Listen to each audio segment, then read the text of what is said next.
Red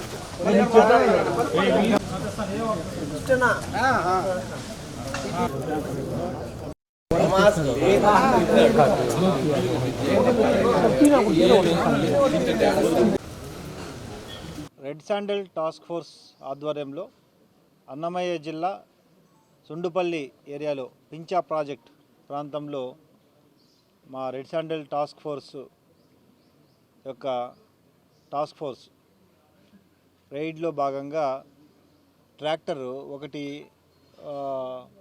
water tanker మీకు పక్కన చూపిస్తున్నారు. వాటర్ ట్యాంకర్లో అనుమానాస్పదంగా ఉన్నప్పుడు అక్కడ చూస్తే ఈ రెడ్ శాండిల్ లాక్స్ వాటిని పట్టుబడడం జరిగింది.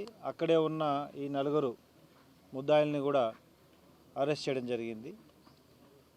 ఈ విధంగా దాదాపుగా 2 టన్నుల వాల్యూ 2 టన్నులు వెయిట్ చేసే ఈ రెడ్ శాండిల్ని almost it is cost of 1.6 crores value చేసే వాటిని ఈ ట్రాక్టర్లో తరలించడానికి సిద్ధమైనప్పుడు టాస్క్ ఫోర్స్ వాటిని పట్టుకోవడం జరిగింది.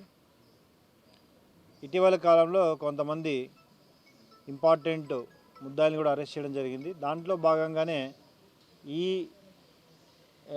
క్రైమ్లో కూడా కొంతమంది ఇటీవల జైలుకు వెళ్ళి బయటకు వచ్చిన వ్యక్తుల యొక్క రోల్ కూడా ఎస్టాబ్లిష్ అయింది. వీటన్నింటినీ ఇంకా కూలంకషంగా ఇన్వెస్టిగేట్ చేసి అరెస్ట్ చేయడం జరుగుతుంది మిగతా వారిని కూడా. ఈ టాస్క్ ఫోర్స్ యొక్క ఆపరేషన్ని సక్సెస్ఫుల్గా కంప్లీట్ చేసిన SP Srinivas IPS, Kulasekhar additional SP, DSPs, తర్వాత ఏసీఎఫ్ వారి మొత్తం టీం అందరినీ కూడా అభినందించడం జరుగుతుంది. Thank you. ఊహించండి, ఆల్మోస్ట్ ఇప్పుడు అక్కడ దాకా కూడా వెళ్తున్నాం కదా. సో ఆల్మోస్ట్ ఇప్పటివరకు అరెస్ట్ చేయని కొంతమంది ఇతర దేశాలకు సంబంధించిన వ్యక్తులను కూడా ఇటీవల అరెస్ట్ చేయడం జరిగింది. ఇంకా కొంతమంది ఉన్నారు, వాళ్ళని కూడా అరెస్ట్ చేస్తాం. ఆ రోల్స్ అన్నీ క్లియర్గా ఎస్టాబ్లిష్ చేస్తున్నాం. తప్పకుండా అప్ టు ఎవరైతే ఎక్స్పోర్ట్ చేస్తారో వాళ్ళని కూడా అరెస్ట్ చేయడం జరుగుతుంది. ఇందులో 2 తమిళనాడు చెందిన ప్రాంతం వారు, 2 చిత్తూరు చెందిన ప్రాంతం వారు. ఇంకా ఫర్దర్ లీడ్స్ కూడా వెరిఫై చేస్తాం.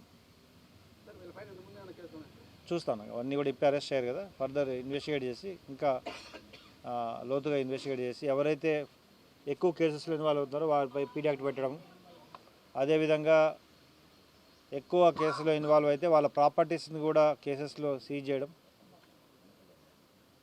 జరుగుతుంది. ఎక్కడ కూడా ఇన్వెస్టిగేషన్లో ఎవరి రోల్ ఉన్నా వాళ్ళని కంప్లీట్గా కేసెస్లో తీసుకోవడం జరుగుతుంది. ముఖ్యంగా చాలామంది వ్యక్తులకి కన్విక్షన్ కూడా వస్తుంది. అదొక మంచి పరిణామం. ఎవ్రీడే మీరు న్యూస్లో చూస్తుంటారు. రెడ్ శాండిల్ టాస్క్ ఫోర్స్ తరఫున ప్రతి వారం 2-3 కన్విక్షన్లు వస్తున్నాయి.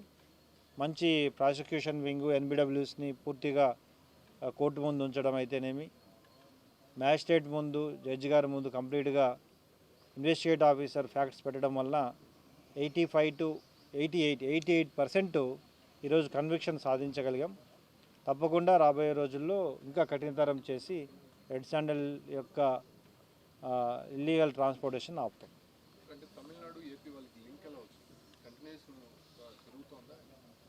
చాలా కాలం నుండి ఈ లింక్స్ ఉన్నాయి. అన్నీ కూడా తమిళనాడు, కర్ణాటక, ఒక రాష్ట్రం కాదు, చాలా రాష్ట్రాల నుండి ఇన్వాల్వ్మెంట్ ఉంది. వాటిపై పూర్తి ఇంకా ఇన్వెస్టిగేట్ చేస్తాం.